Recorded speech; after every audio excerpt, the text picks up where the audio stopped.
భగవతే వాసుదేవాయ. నీ పుత్రుని వీరమరణం గురించి నువ్వు శోకించకు మాతా. నమో భగవతే విష్ణువు నీ సామర్థ్యాన్ని ఇలా సవాలు చేస్తున్నాడు. నువ్వు నీ పుత్రుణ్ణి వధించాలనుకుంటే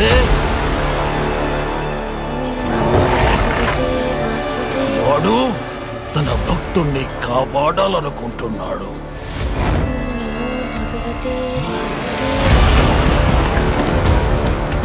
ఇది ఒక తండ్రికి పుత్రుడికి మధ్య గల అనుబంధానికి సంబంధించింది కాదు, ఆధిపత్యానికి సంబంధించింది.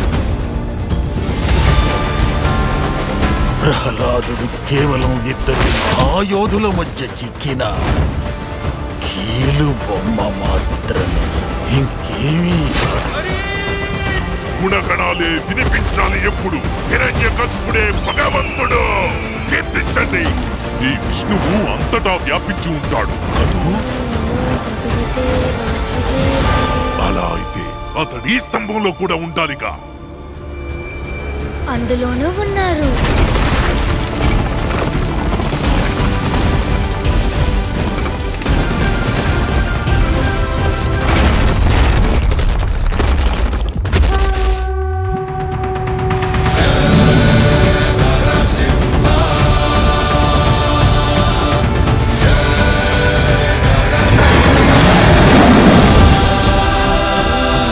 భగవతే వాసుదేవాయ.